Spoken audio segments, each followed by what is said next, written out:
Hi, hello, welcome to this vlog. You may be wondering, why are we in nighttime mood lighting? Why is your bed undone? It's because I hopped out of bed and immediately turned on the camera because I had an idea. And if you're seeing this, it's come to fruition. And that idea is to do a Formula One romance vlog. Because I was sitting here and I was reading, I got up to page 5 of Double Apex and I was like, you know who loves Formula One? Me. You know who's learning to enjoy romance? Me. What if we put these together? And we read Formula One romances because they intrigue me. My interest has been piqued because they've become like, not affluent, what's the word? They've just like started to show up at the bookstore and I'm like, curious, interesting, would I hate this or will I love this? That is the question we're going to find out. I would say today, but over the span of several days. So here's a rundown. There we go. That's the word I'm looking for. We're going to read roughly 3 Formula One romances. How long was that going to take me? I don't know. But we're going to see. I'm going to start with Double Apex. I'm 5 pages in. I know nothing about this book, and I will continue to know nothing about the other 2 books I will read. Because I think it's better that way. 5 pages in, and she's already got me like rolling my eyes a little bit because I'm like, dude, it's really not that serious, but also like it gives such like Will Buxton vibes of like if Will Buxton was angry, of just like annoyed Will Buxton is what she gives me. And I don't know why, but it's kind of bothering me that she was referring to him by his first name, because in my mind, because the drivers are always referred to by their last names, I can't fathom anyone actually working with them calling them by their first names. But then I'm thinking about the race radios and they do. So maybe I shouldn't be annoyed with that, but for some reason I'm just like, keep the facade. I'm a viewer looking in. Use his last name. Anyways, those are currently my thoughts. I don't think you're, well, you know, we'll see what the next clip is. Anyways, welcome to my Formula One reading vlog. You're gonna tell me that she's allowed to just go, the race engineer is just allowed to go and like badmouth the driver left and right to literally anybody who will listen to her, roughly. But then we'll have these, and also allowed to tell the driver how much she can't personally stand him. I know Formula One is full of the drama, but I just cannot believe that that is ever a possibility between the race engineer and the driver. Like right now they're on a one-on-one retreat so that they can get it together, and that I believe, that I do think possibly race engineers would spend extra time building rapport with the drivers. I do believe that is a possibility. I do not believe that she's allowed to badmouth this driver. Anyways, it's a wild time. She's kind of insufferable. I'm not gonna lie. I don't like her at all, and I like him more than I like her. That's for sure. But I thought I'd just give you an update. We're like 18% into the book. So let's see them have their one-on-one retreat, babes. So unprofessional.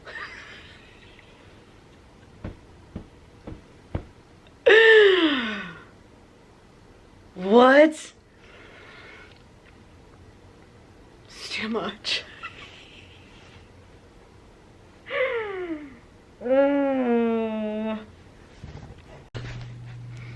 Okay, welcome to my closet. I'm here because my roommate is sewing and I live in an old apartment, so the walls are thin. So I'm in my closet so that you're not hearing the motor. Okay, I'm relatively, 1 second, 58% into this book, and yet, tell you what, still incredibly unprofessional. And I still really don't like the main character, the female main character. I like the male main character better. But I have a question for the author. Is there a reason that you put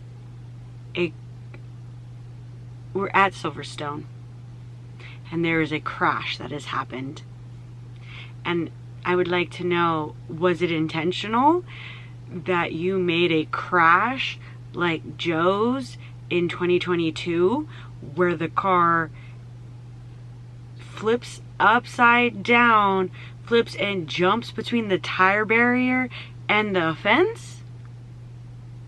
Was that intentional? Were you unaware? Do you watch Formula One yourself? Or did you write just a fun little Formula One romance?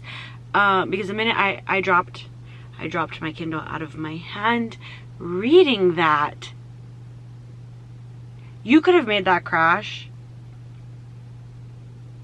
in any other track. But why?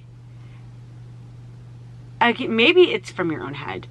But I'm like, not the flipping upside down, then flipping again, and then careening between the tires and the fence at Silverstone, just like Joe. You couldn't have done, I don't know, this feels icky because this was published in 2023, which is a year after the accident in 2022. I don't know. Ooh, I don't like that. That makes me really uncomfortable. Ew, my tummy. It hurts. I don't like that. I have questions. Who's the author? What is her name? Josie? I don't know. That could be wrong. Maybe it'll be up on the screen. I don't like it. I don't like it. I don't like it. I don't like it. I don't like it. I don't like it. I don't like it. I don't like it. I don't like it. Okay. It's the next day and I have finished Double Apex.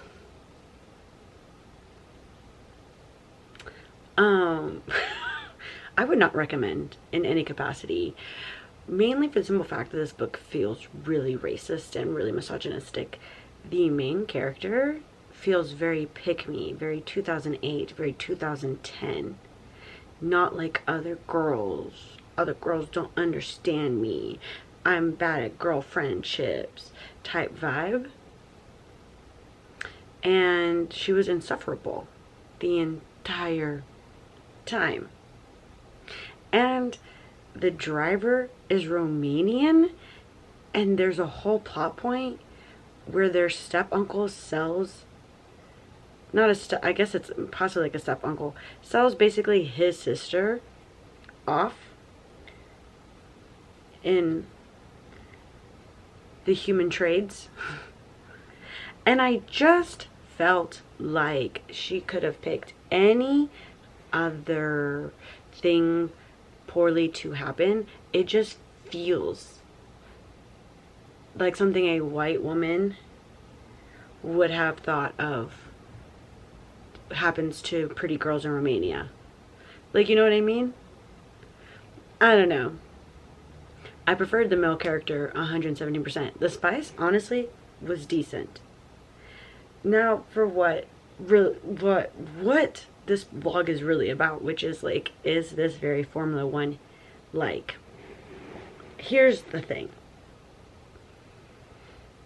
Out of 5 race cars, or I wonder if I'll put the race cars here, or not at all, I would give it like a 3. I feel like there is Formula One content that makes sense. The time to get to a DRS zone, and the like drivers beefing over a crash for a split second, and the track walks, and the like seconds to like the lap and pole and whatnot, and the points, all very Formula 1-y. Don't have a problem. Did have a problem with that crash having to be at Silverstone. That's very much like I said earlier, the Joe crash, because that feels icky, that feels gross, but also unsurprising from a book with these type, I don't know, I hated it. Whether or not I enjoyed the plot, there really wasn't any plot, so I guess the plot was fine. I'm not going to give it a 5 out of 5, because no, I guess I'd also give it like a 3. Because also too, the like tracks, and I know that Formula went to these tracks, like I think she talks about Hockenheim, right? Hockenheim. They haven't been to Germany in years. So why is this track in rotation? And we just went back to China. All right, and I'm back. I haven't been gone for long, at least not to you anyways. So the only other current Formula One ebook that I have is Off Track. And this one seems to be about the first woman driver and a man competing, or really the one expected to win the world championship. So they're obviously rivals because they're differing teams, and what? Say it with me, they're gonna fall in love. It was related to like the Hating Game. I've never read the Hating Game, but this is the next on the docket, unless, okay, can you hear the ambiance train? I wasn't gonna get on and record, even though I opened my next romance because I just got out of the shower. However, I got so excited because there's a driver lineup, and it even has like the 3 letters of their last, it has their full names, the 3 letters of their last name that they're going to be like referenced as, and their driver number along with the country that they're from, and then the 1, 2, 3, 4, 5, 6, 7, 8, 9, 10 teams. We love to see that 2022 lineup. And then we have the schedule. So where are we going in this book? We're going to Saudi Arabia, so Jeddah. We're going to the Emilia Romana, Imola, if you know, you know. Miami, the Australian, the Barcelona, Monaco, Azerbaijan, the Austrian, the French, the Hungaroring, Canada, Silverstone, Japan Grand Prix, I don't know what that is, sorry. USGP, Austin, Belgium, or Spa. You have Monza, you have Dutch, which I think is Zandvoort, Singapore, Japanese, the Mexican Grand Prix, Brazilian, and then lastly, Abu Dhabi. How exciting is that? Oh my, with like a little quote from a driver from the 2021 season. It's not often we get the chance to do something like this. We race like we will not live to see tomorrow. Eduardo Eddie Palomas, number 21, Jolt. I don't even know, something racing. Dude, I love the commitment to the bit already. Already, I love this. Oh, I love this. Already, I don't even know. I just, you know, I love the commitment to the bit. I'm excited now.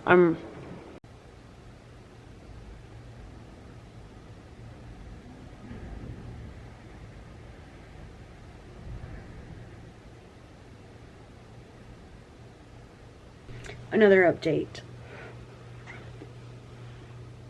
83% of the way in. You're telling me.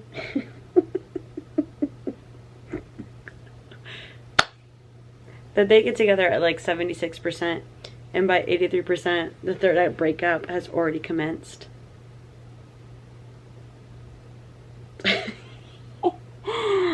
Oh.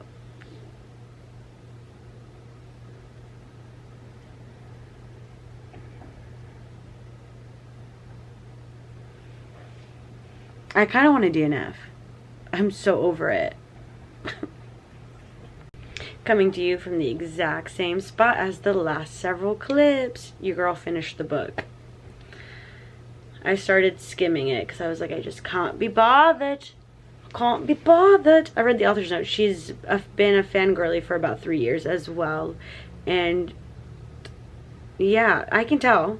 A Formula One fan definitely wrote this book, full stop. There is Formula One all in this, and realistically, minus the fact that the schedule is the schedule. But I would have to say it's definitely way more Formula One than there is romance.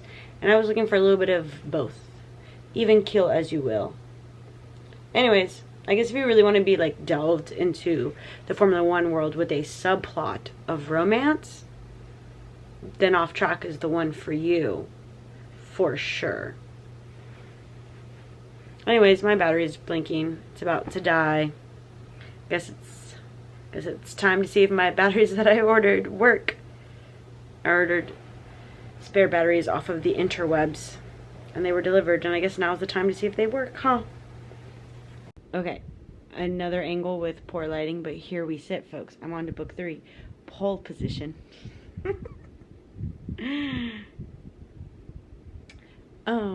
And this one, as of right now, I'm at 33%, is a better balance of romance build up to F1 plot right now. And I have to say, the funniest thing that is currently happening is they have a team called Red Bull Ford, or Ford Red Bull.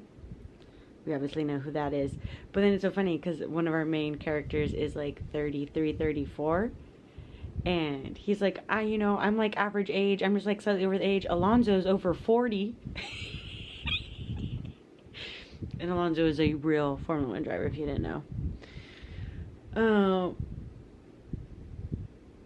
He's like, Alonso's over 40. I could have another decade ahead of me if I wanted.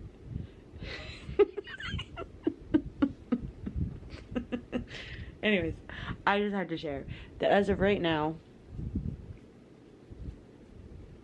it's kind of funny. Their banter's kind of good. I'd have to say this is essentially, as of right now, probably the perfect combination of book 1 and book 2.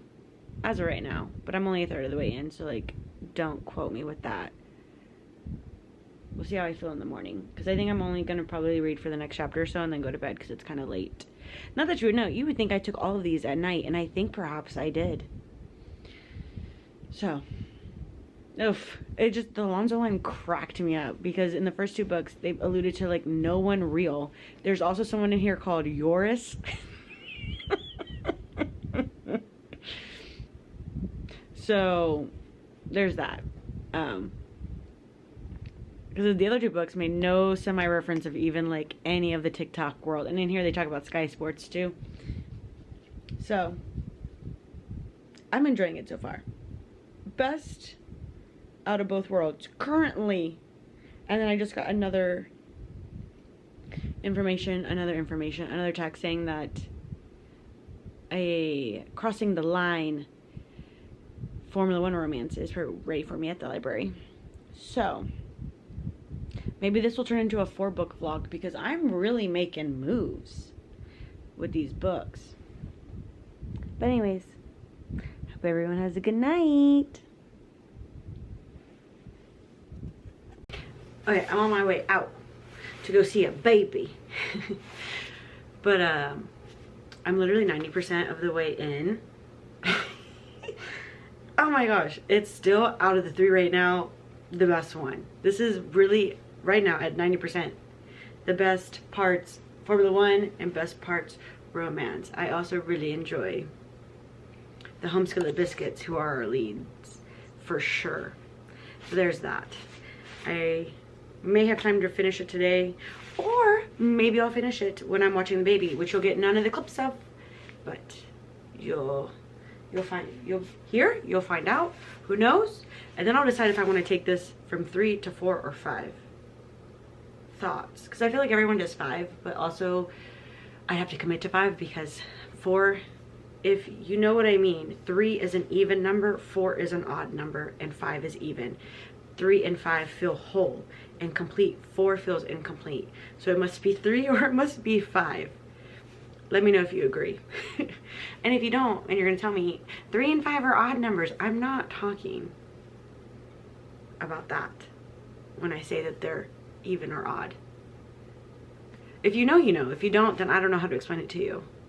But it scratches my brain. And okay, let's go watch baby. Okay, welcome to a different POV, folks. I finished. Pole position. As of right now, I will keep that. I agree that it is definitely the best balance between romance and Formula 1. I'll give you that. I think my only pet peeve about the book is that if you're gonna say things like, how does he know that about me? Or, I wonder if he's a... and it never comes to fruition in the scenes, keep it to yourself. I don't need to know. I don't want to know, because then I want you to enact it on page. I hate those throwaway comments. They really upset me. So, I give that, did I say that? A 3.75. But I went to the library and got my hold for Across the Line, because the ebook for this was going to take forever, and surprisingly nobody wants the physical book. This is essentially brother's best friend and childhood crush type dealio. So that's as much as I know. I really am going into these with like no expectation. I think I just picked them up and was like Formula One, Formula One, Formula One. So this is, ironically, they're all different tropes, because my first one was engineer and race driver. The next one was two drivers from two separate teams. The next one was two drivers on the same team, but also like enemies on the same team, or basically like off to a rough start. And then brother's best friend. I'm assuming F1 driver, and I don't know what this temporary fix is. Is she gonna be like like social media girly, or like fake dating? I don't know. So there's that. Cheers. Doesn't this look like the girly pop who commentates for Formula One? Lizzie with S's. Because I feel like it's kind of giving her vibe. So that's what we've got. Hopefully this will go well. And then I'll have 2 winners, 1 loser, and one that was okay.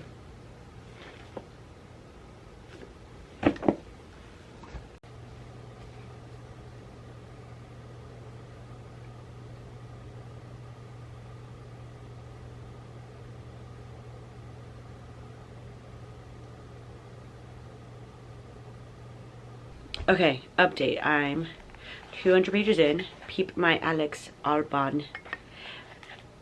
Beep. Will it focus?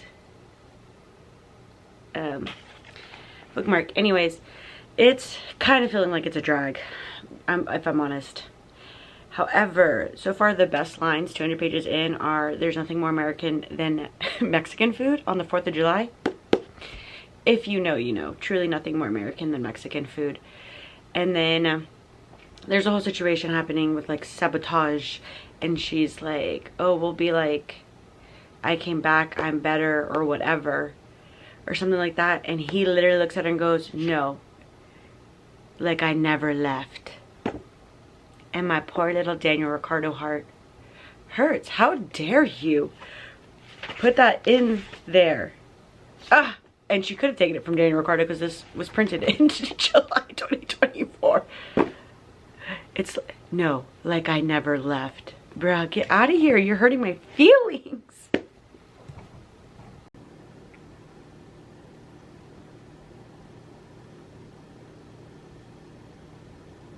Okay, I finished this and I have thoughts. This dragged. A lot of exposition about woe is us, I can't be with you because you're my brother's best friend, I can't be with you because you're my best friend's little sister. Woe is us. Whoa, whoa, whoa, whoa, whoa, whoa, whoa. For 400 pages. Like, jeez Louise, babe. Quit it, okay? I was so over it. So over it. And then, but what the real big kicker of this one is the epilogue. Because they're racing, and there's, I think he's like in the top 4 or whatever, and there's a race, and it basically, something happens and it takes out like 3 people, and by like takes out I mean like they are rushed to the hospital, and all 3 of them will not be returning for that race or for the rest of the season. And I just think that's weird to put in an epilogue, all so that the main character can get to his drive, like his seat sooner, because he signs with a new team. And one of the people in the new team is hurt, and so he gets to hold that spot. I don't know. It's weird. I don't like it. Just because I'm just like, that it feels unnecessary, because you don't need to put these characters through that. Like, I don't know. Like, perhaps the outrage of like still racing, sure. But put that in the actual book and having to deal like, yeah, they raced after Spa, after Hubert died. Yeah, they did continue to drive in Qatar after the Haas split in half.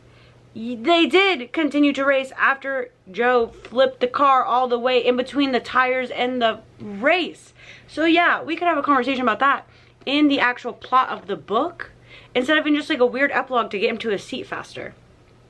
And then that's like a whole thing about how they both feel whatever, and then it cuts to like, obviously it's a romance book, so they're engaged by the end of it.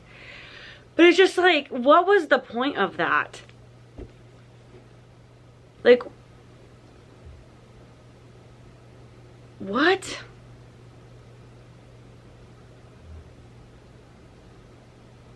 I don't understand. Okay, we're gonna rapid fire my conclusions real quick so we can wrap this up and I can edit and we can post this. Here's the thing. I read 4 Formula One romances and I think they're not for me. I think I should stick to Formula One on F1 TV. Here's the thing. I started with Double Apex. The female main character weirdly picked me misogynistic from 2008. The male main character's background felt really racist and like, I don't know, xenophobic in a way. I don't know how to explain it. I don't know. The balance of Formula One and F and like romance was like there, solid. So if you could like extract those from the narrative, because neither of those things had to exist to make the story, I think it would have been better. Next, we have Off Track, which read more like a non-fiction book about 2 people who happen to have fallen in love in Formula One than a Formula One romance, in the sense that like Girly Pop committed fully to the bit, gave me a whole schedule, a whole 10 teams with 20 drivers, even discussed how our female main character rose up through different ranks of the Formula One, like Academy, F3, F2, all that shebang, right? Committed to the bit, babe, and I'm here for it. Except for the fact, if you're gonna commit that wholly to the bit, why is Austin before the summer break and why is Spa after the summer break? Riddle me that, because it took me right out of the story. Also, this right here, I have sun catchers on my window, so you're gonna see rainbows on my face. I just couldn't. And also, this was so F1 heavy that I thought maybe that I would enjoy it, but the fact that like the romance felt like a full-blown subplot was ridiculous and felt entirely unearned when we got there. And you're gonna tell me that they finally get together and then not even 10% later into the book they're broken up? No. Next, pole positions. That's the only one I really enjoyed. I'm gonna be honest, the pacing was nice. I feel like it wasn't, I feel like maybe something like this in Formula One could happen. Not necessarily, but like kind of, in the sense that like they're both on the same team in this one, and I'm like, oh, and I liked the commitment to the like media training and media days and yada yada yada. But the only thing that felt really unbelievable for me, like if we were pretending like these all could happen in the real world, was that the fact that they shared motorhomes. They like basically were in dorms as they traveled through Europe during the European legs of the trip. And I just don't think that's how that goes. Like if they are in motorhomes, because I think I've seen Lewis like step out of her motorhome at like Silverstone, I think they have their own personal motorhomes. They're not sharing. But of course, we're in a romance novel, so we need forced proximity. So I did enjoy the amount of hotels in there, because I was like, this makes sense. You know what I mean? And so that one was a good time. I feel like the only con of it all was that the author put a lot of stuff on page that she then never really showed us, which is infuriating, because don't mention it if you're not going to show us, you know? Lastly, Cross the Line. I feel like this was a decent balance of Formula One and like romance. I feel like it could be plausible that someone might fall for their social media rep girly, right? However, I think the biggest con of this one is that it dragged. The exposition, like you probably saw it in the previous clip, just dragged, and then the epilogue with the crash. I don't like it. Speaking of crashes, I think one of these had a crash that really reminded me of Joe's. You probably saw it, of Joe's crash, and they also put it in Silverstone, and I was like, you couldn't have picked another race for this to have happened. Believe that all these people writing these Formula One romances are fans of Formula One, obviously, because they get Formula One correct for the most part, other than the fact that these are like fantasy novels in the sense of the romance. But I just don't think they're for me. I feel like I kind of want to get out of the rainbow zone, but it is what it is. So that's my conclusion. I like romance, but not, actually I don't exactly even know what kind of romance I liked. And the whole reason for this experiment was to see whether or not this was like a genre I'd be down for, or a niche genre within the broader genre. And I'm finding, I think as of right now, no. tis not, which is a bummer because it's the winter break and I have no Formula One to fill my heart and soul with. Other than the fact, did you guys see Lewis had his first couple of days at Maranello? The fact that he's in red blows my mind. Every time I see it, I'm just like, no, that's Photoshop. There's no way. His first couple of days, the tie, the jacket, that man, so handsome. Walking around so put together. He said, I mean, business. Oh, imagine if he wins his 8th with Ferrari. Imagine if he wins his 8th with Ferrari. I can't, dude. I can't. I'm so excited. I'm so excited. Is it March yet? Almost. I'm so excited. I'm so excited. Although it is a bummer that the first race is back in Australia again, because that means I'm honestly probably going to miss it because I'm not going to stay up till midnight to watch it. I'm going to be honest. It's just not for me. Any of those races, I catch them first thing in the morning. Or maybe I'll try to stay up because it will be the first race. And I always like, it's just such a bummer. And I know traditionally it's always been Australia because of the horrific time zone difference for everybody. And I'm kind of bummed that it's not somewhere else, that we went back to Australia. But, you know, it is what it is. That's what F1 TV is for, you know? So I can watch it whenever my heart desires. And I don't miss out on anything. Anyways, okay, thank you for watching this far if you did. But I guess if you stayed this long and you're into Formula One and you care to comment, who's your favorite F1 driver? Currently, right now, my favorite Formula One driver is Alex Albon. Albano! And then Lewis. And then I like, okay, here are my top 5. Albano, Lewis. I really like, I'm not gonna lie, I like Oscar. I'm excited for Ollie. Bearman, I kind of want his merch with the whole bear. He did his logo so good. Congrats for creativity and including your number, because sometimes some people are just put like minimal effort into it. Oh, and last but not least, Daniel Ricciardo, and he's 5th only because he's not on the grid, and he's probably never going to return to the grid ever again. But he's what got me into Formula One, so he will forever remain in my top situation. So